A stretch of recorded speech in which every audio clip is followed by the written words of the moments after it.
Buenos días, o ya buenas tardes. Tengan todos ustedes, amigas y amigos de todo el Perú.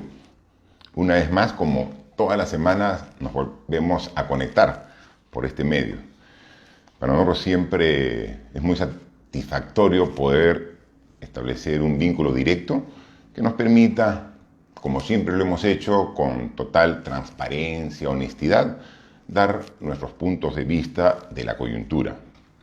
Y hoy es 2 de junio, las elecciones para la segunda vuelta, para que todos los peruanos y peruanas definamos quién va a ser nuestro próximo presidente o presidenta del Perú, es el domingo 6 de junio. Sí, este domingo. Falta 1, 2, 3, 4 días. En 4 días, todos los ciudadanos en nuestro país, los que están habilitados para votar, definirán quién tomará las riendas del país para los próximos 5 años. Y la pregunta que nos hacemos, ¿están preparados los dos? ¿Alguno de los dos está preparado? Y creo que esa pregunta es la más importante que nos estamos haciendo todos estos últimos días. Pero mientras nos hacemos esas preguntas, porque ese es el tema del momento en el Perú, o sea, las elecciones. No hay un tema de coyuntura más importante en nuestro país que las elecciones. Por lo importante que son y por lo que representan para los próximos años. Y miren, hace 3 días, el día domingo, fue el debate presidencial. Keiko Fujimori y el señor Castillo, Pedro Castillo, por un espacio de 3 horas, nos dieron sus propuestas.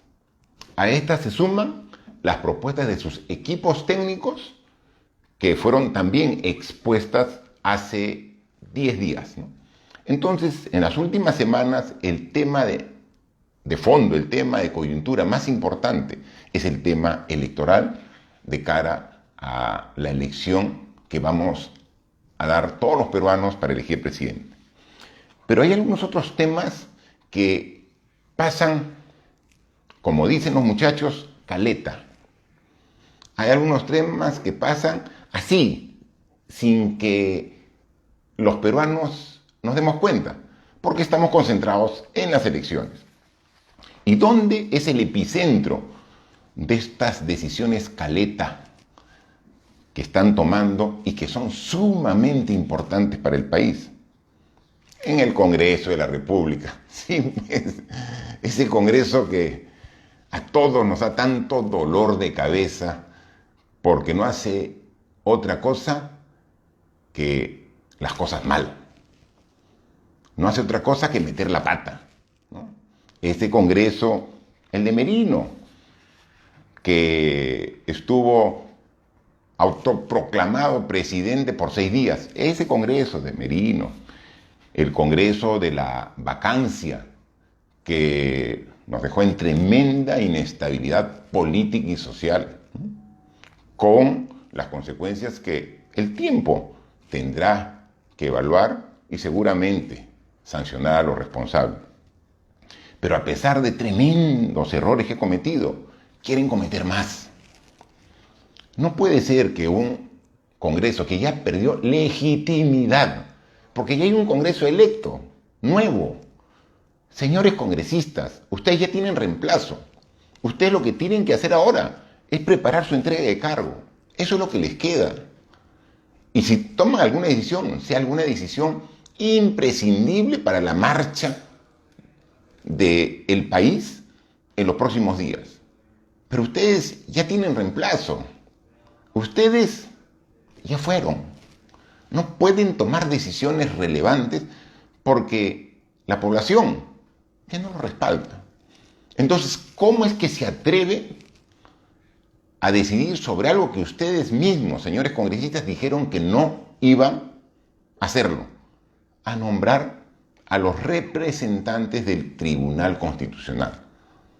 Tenemos un Tribunal Constitucional que está conformado por miembros que son los que interpretan la Constitución y que es la última instancia para interpretar la ley de leyes.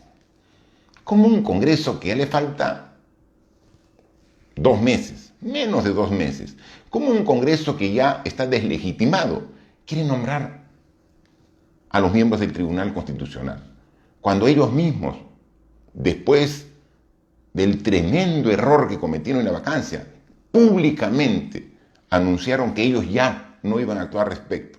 Pero claro, como ahora estamos concentrados en las elecciones, tienen un cronograma para tratar hasta el último día de nombrar a miembros del Tribunal Constitucional. Por favor, no cometan esa tremenda irresponsabilidad.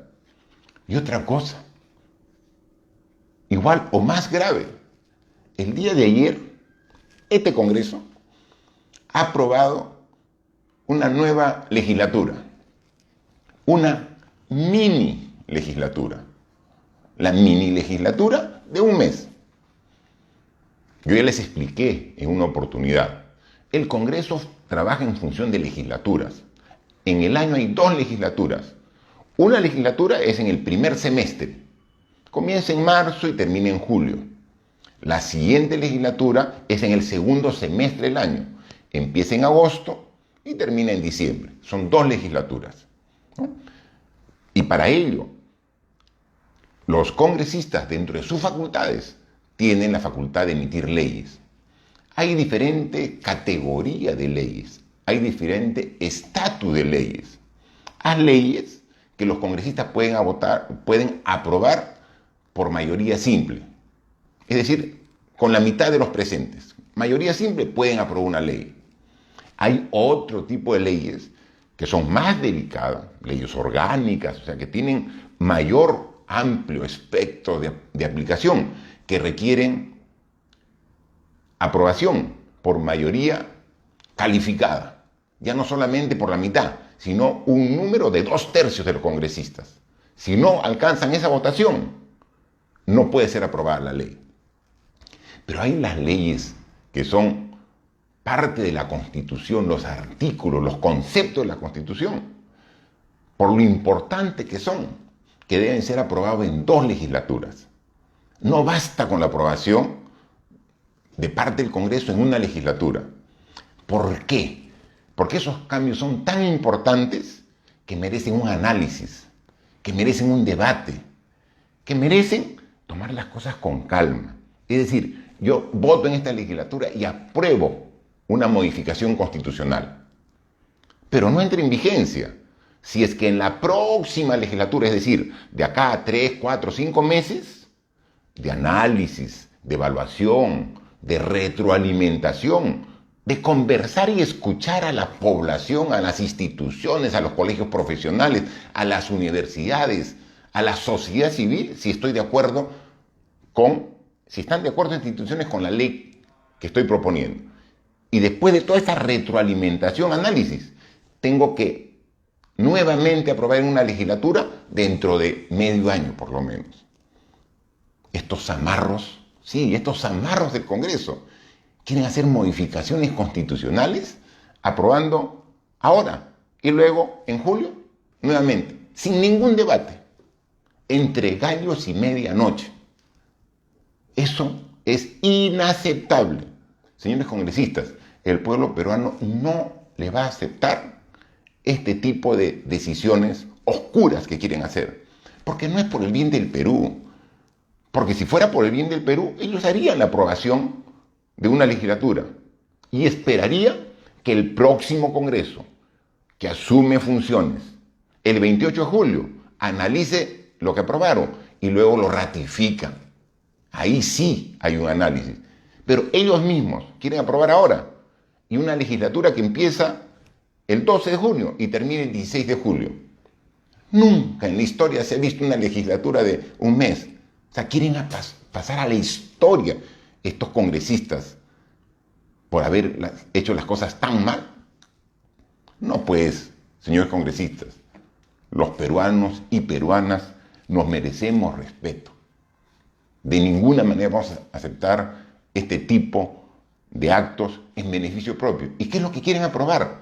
La bicameralidad, esa que el pueblo rechazó en el referéndum del 2019 mayoritariamente, quieren aprobarla, pero no porque sea un mecanismo que fortalezca la democracia, que muchos pensamos en ello, que la bicameralidad puede fortalecer la democracia, sino porque quieren regresar como congresistas en la Cámara Alta. O sea, estos congresistas quieren hacer una ley a su medida, para su beneficio. Por favor, pues, ¿qué quieren? Que otra vez los peruanos salgamos a llamarles la atención, como ya lo hicimos después de la decisión que tomaron ustedes el 9 de diciembre, a rechazar enérgicamente. Respeten, respeten. Sean decentes. Por lo menos antes de irte, sean decentes, congresistas. Pero bueno, hablando de Congreso, también decirles que esta semana, el día lunes, acusaron la recepción de una denuncia de la Fiscalía de la Nación sobre una investigación que realiza a mi persona como expresidente de la República y a unas exministras de mi gestión por la contratación presuntamente irregular de un funcionario del Ministerio de Cultura, de un trabajador del Ministerio de Cultura. El Ministerio Público tiene que investigar.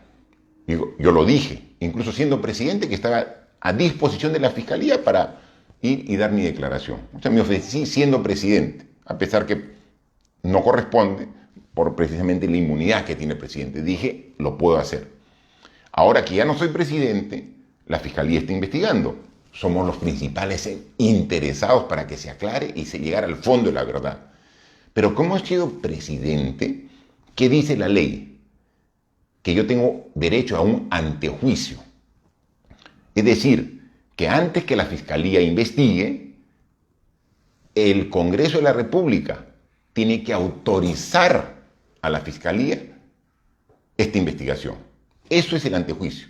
O sea, no me puede investigar, sino el Congreso tiene que hacer. Yo le voy a ahorrar al Congreso ese trabajo. Yo hoy día he presentado al Congreso de la República mi renuncia a esa prerrogativa del antejuicio político. Estoy renunciando. Señores congresistas, no pierdan tiempo en analizar la denuncia, evaluarla, para luego finalmente autorizar al Ministerio Público la investigación. Me allano.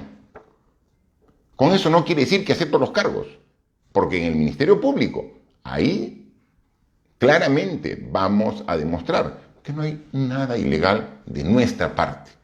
En consecuencia, con este documento y solamente con el cargo de recepción, según como establece la jurisprudencia del Tribunal Constitucional, yo mañana iré al Ministerio Público y le diré, señora Fiscal de la Nación, he renunciado a mi antejuicio político. Es una prerrogativa que tengo como expresidente, pero no la necesito. Quiero que investiguen. Procedan, háganlo. Y el Congreso se evita la investigación en la subcomisión de acusaciones constitucionales. De ahí pasa a la comisión permanente. Luego regresa a la subcomisión. Luego regresa a la permanente. Luego va al pleno. No, por favor, no se agote. Ya renuncié. Directamente va y el Ministerio Público que haga su trabajo y nosotros haremos el nuestro demostrando la rectitud de todas las decisiones que hemos tomado. Bueno, ahora el tema de fondo, que es el que debería preocuparnos y no dedicar tiempo a las artimañas a las que nos tiene acostumbrado este Congreso, a las elecciones. Faltan 4 días y todos necesitamos saber sobre las 2 candidaturas. Les soy sincero, ninguna de las 2 me convence. Ninguna de las 2 me convence. Estoy evaluando, analizando, he escuchado detenidamente el planteamiento de los técnicos hace 10 días. He escuchado un debate aburrido por falta de entusiasmo, de ánimo, de fortaleza, de convicción de ambos. candidatos este domingo por 3 horas en el debate desde la ciudad de Arequipa, ¿no? Y yo quiero aclarar algo, ¿no? Nosotros, y cuando digo nosotros es yo como Martín Vizcarra y la gente que me respalda, me acompaña, los 208.000 votantes que me respaldaron y me dieron la responsabilidad de representarlos en el Congreso de la República. Hemos ido como invitados en esas elecciones por el partido político Somos Perú. Somos Perú, en un comunicado, ha hecho saber que como partido no se adhiere a ninguna de las dos candidaturas y que a todos sus militantes y a los simpatizantes los deje en libertad para que analicen lo que estamos haciendo nosotros para ver por quién votar. Entonces, en este efecto, en este recorrido, nosotros hemos analizado las propuestas, el plan de gobierno, los debates. Pero miren, no nos hemos reunido con ninguno de los dos candidatos presidenciales. No nos hemos reunido y no me he reunido ni yo, Martín Vizcarra, ni nadie de mi entorno, con nadie del equipo de ninguno de los dos candidatos. Que quede absolutamente claro, porque tenemos una prensa de tan bajo nivel que cada día sacan noticias falsas en diversos sentidos, diciendo que yo me he reunido con algún representante, que me he reunido con el exgobernador de Junín, Cerrón. Ponen hasta fecha, ponen lugar. ¡Qué falsos! Eso es absolutamente mentira. Ni con el candidato presidencial, ni con la gente de su entorno me he reunido en ninguna oportunidad. Mantengo mi independencia para poder hoy dar mi opinión completamente libre, independiente, diciéndoles lo que realmente yo creo. Así que, por favor, sean responsables también. La libertad de prensa exige responsabilidad para que cualquier pseudo periodista venga a decir que tal y cual se reunió. Es absolutamente mentira. Mantenemos la independencia respecto a las dos candidaturas. Pero esa independencia no nos impide de opinar sobre las candidaturas. Y aquí hay una gran diferencia. Pedro Castillo postula la presidencia, pero ni él ni su partido nunca ha sido gobierno, ¿no? Es una incertidumbre, ¿no? Vamos a analizarlo. Keiko Fujimori postula a la presidenta y ella nunca ha sido presidenta. Pero el fujimorismo sí ha sido gobierno. Por más de 10 años ha sido gobierno el fujimorismo, del 90 al 2000. El fujimorismo, es decir, entonces ella es parte de un gobierno. No solamente porque su papá era el presidente, sino porque incluso ella cumplía funciones como primera dama cuando la señora Susana Iguchi fue separada del gobierno. ¿Y quién asumió ese rol? Keiko Fujimori. Entonces, cuando alguien ya asumió parte de un gobierno, también hay que ver las cosas que se hicieron en ese gobierno, no solamente lo que propone de aquí para adelante, ¿no?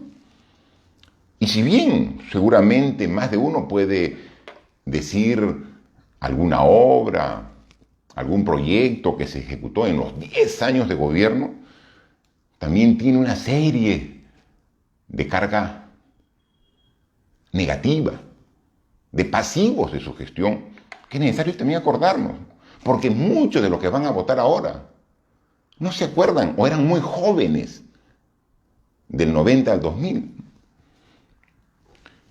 Alberto Fujimori, el padre de la actual candidata, accede al gobierno como presidente en elecciones absolutamente democráticas y justas.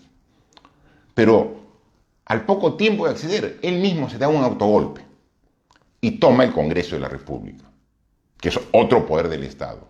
Pero no solamente eso, copa todas las instituciones. Toma por asalto las instituciones. En una democracia se tiene que mantener el equilibrio de poderes. Cuando el gobierno toma decisión por todas las instituciones, definitivamente se rompe el principio elemental de la democracia. Eso ocurrió en el Fujimorismo que representa la señora Keiko Fujimori. Hizo una constitución con nombre propio, o sea, acomodada a su medida, ¿no?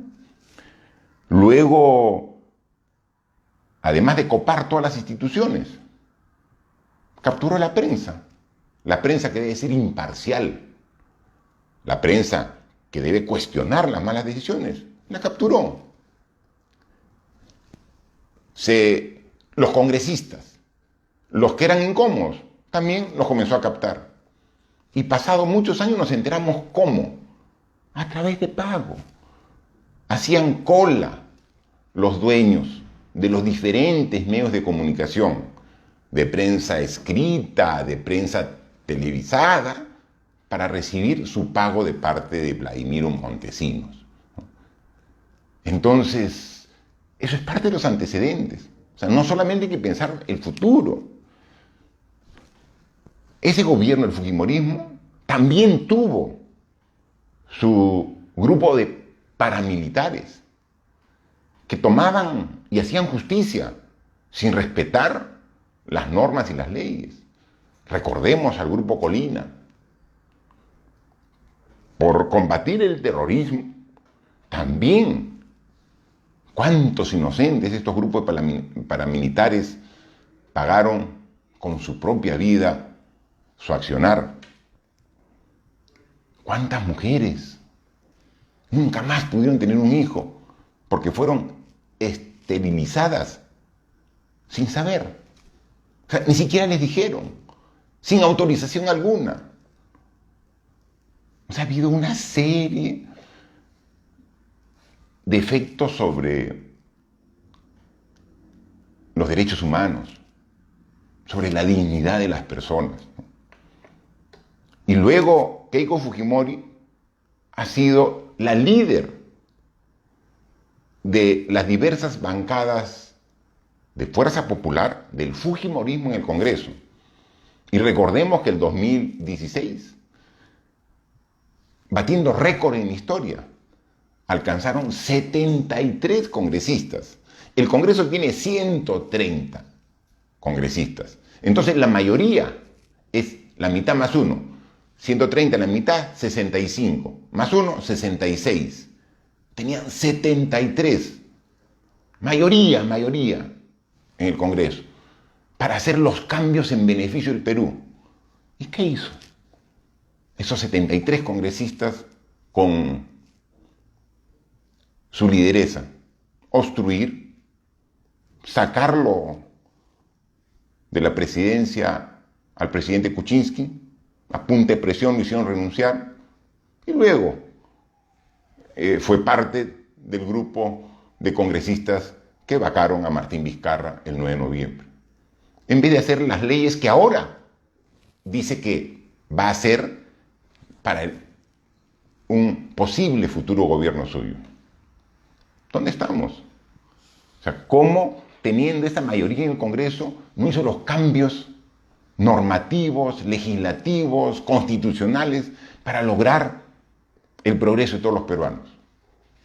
Entonces, alguien que ya fue gobierno y que fue líder de un Congreso con mayoría absoluta, se tiene que evaluar también en función de qué hizo, no solamente en qué propone hacer.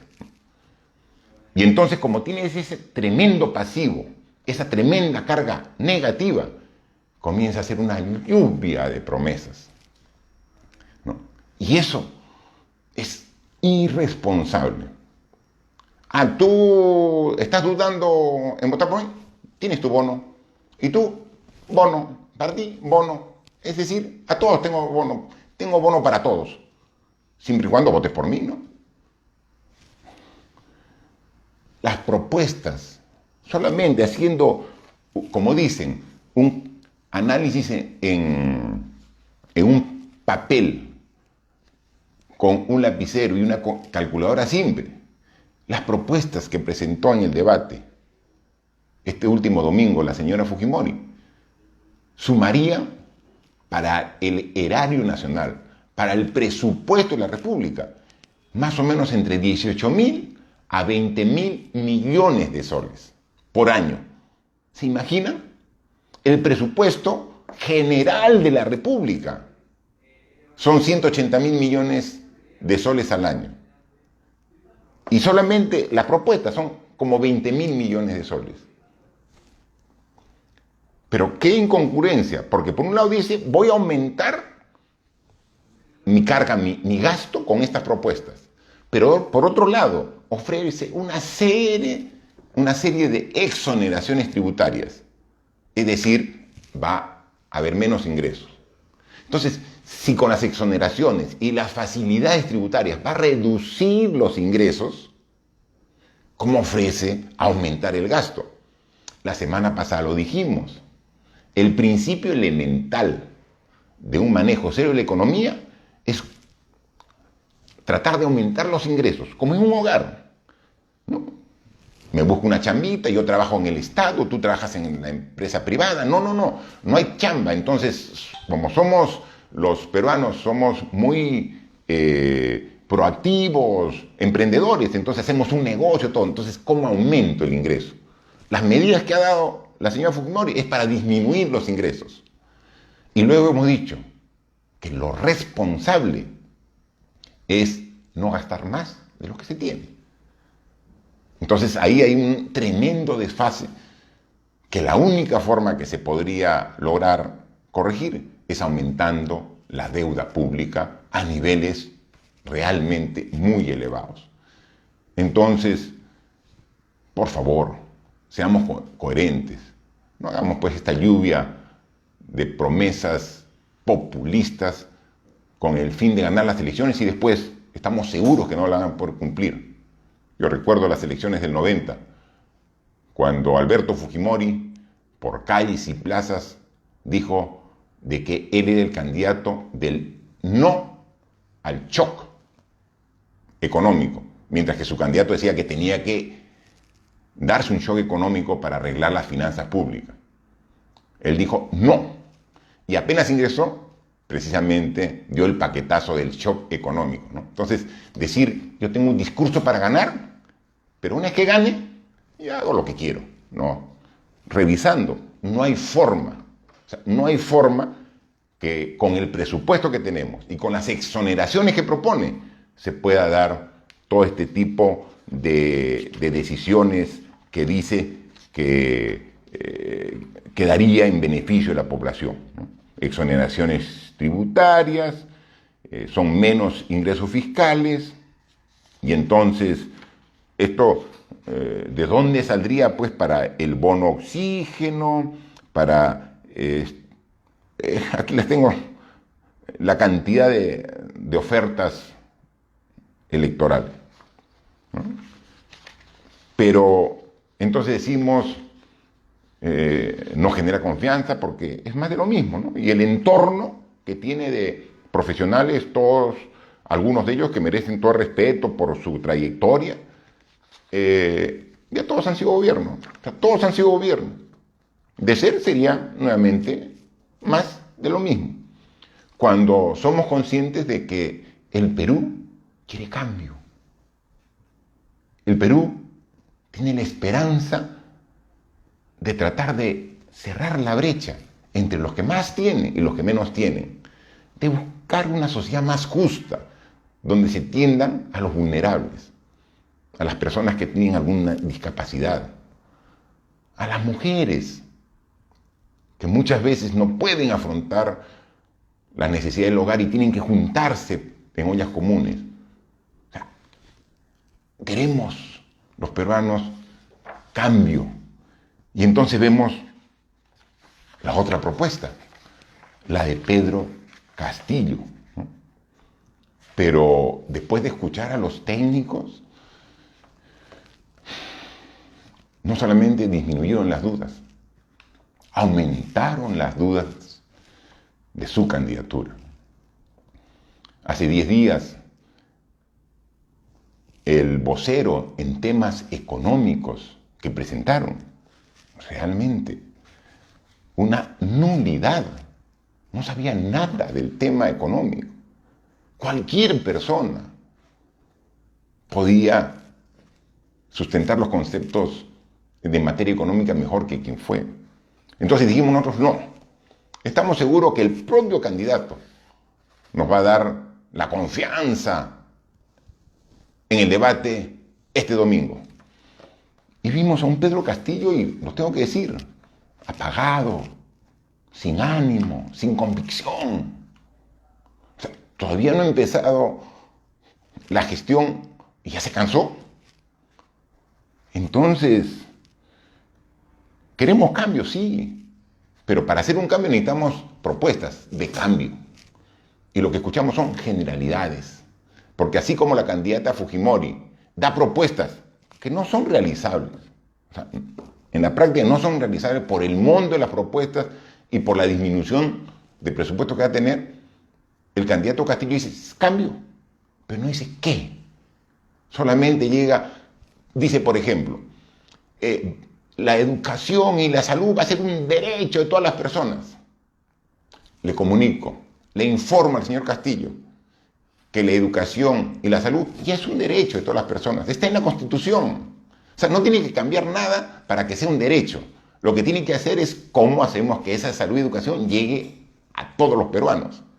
Pero decir que va a ser un derecho, ya es un derecho, está en la Constitución, ¿no? Entonces, hay que leer por lo menos la Constitución actual, porque esa es la que rige. Si después puede haber un cambio, tiene que decir qué va a cambiar de la Constitución. Pero los derechos de salud y educación, en la cual creemos que es lo fundamental para el desarrollo, ya están en la Constitución.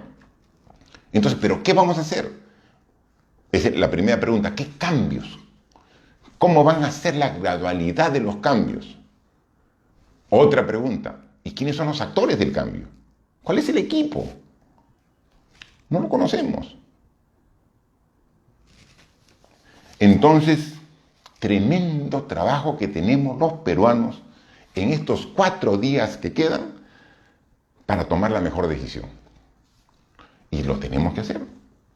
Pero han visto cómo ambas propuestas tienen muchas falencias, pero tenemos que elegir uno de los dos. Y hay que hacerlo responsablemente. Por eso los invito a que conversen en familia. Conversen con los amigos. Discutan sobre estos temas. No va a ser un voto feliz. No va a ser una forma de decir, voy contento porque ya tengo un candidato que tengo la seguridad. No. Yo le aseguro que el 80% de los peruanos va a ir a votar porque es un deber y un derecho cívico. Pero que ya tengo la seguridad de que este candidato me va a dar la tranquilidad que el Perú va a mejorar. No. Pero tenemos que votar. Analizar pro y contras de ambas candidaturas. Y votar por una de las dos. Tenemos que hacerlo. Hagámoslo responsablemente. Ser presidente de un país, y lo digo por experiencia propia, es el mayor honor que un peruano o peruana puede tener. Pero ese honor te exige obligaciones. Te exige a poner por delante de todo el Perú. No hay nada más importante para el presidente de la República que el país. Y hemos tomado, y he tomado decisiones que muchas veces han generado reacciones de grupos económicos, de grupos políticos, y no me arrepiento, porque siempre ha sido pensando en lo mejor para todos los peruanos. Analicemos también ese aspecto de los candidatos. ¿Quién creemos nosotros que va a tomar las mejores decisiones en beneficio de todos los peruanos y no de grupos interesados? Porque ese es un tema sumamente importante. Y finalmente, como siempre lo hemos hecho los peruanos, somos nosotros los que hemos sacado al Perú adelante. A pesar de las malas autoridades, a pesar de los políticos que muchas veces han pensado solo en sus intereses. Somos los peruanos y peruanas los que hemos sacado al Perú adelante. Y esta vez no va a ser la excepción. Elijamos. Pro y contra. Elijamos una de las dos opciones. A pesar de las deficiencias que tienen ambas candidaturas. Pero eso sí, después seamos vigilantes. Yo, como el congresista electo, con la más alta votación de todos los candidatos del país, pondré todo mi esfuerzo. Primero, para respetar el resultado de las elecciones. Gane quien gane, hay que respetar el resultado de las elecciones. Segundo, para gane quien gane, apoyarlo para que tenga y haga un buen gobierno. Y tercero, para estar vigilante, que no se salgan del carril democrático, del carril de la honestidad, del carril de la transparencia, del carril de la toma de decisiones en beneficio de todos los peruanos. Y eso nos corresponde a la población. Así que votemos con confianza, asistamos masivamente a votar y luego seamos vigilantes para que esta democracia se siga fortaleciendo y sigamos progresando en beneficio de todos los peruanos. No va a ser fácil, va a ser una situación muy difícil poder elegir un candidato este domingo, pero tenemos que hacerlo. Yo lo voy a hacer. Y vamos a ir a votar para cumplir con ese deber cívico. Y vamos juntos a poner siempre al Perú primero y a trabajar por un país mejor para todos los peruanos.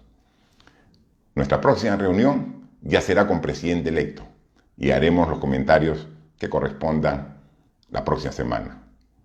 Muchas gracias por su compañía y, como siempre, no me canso de reiterarles mi gratitud por las muestras de afecto y respaldo que recibo permanentemente de todos ustedes. Gracias. Hasta la próxima semana.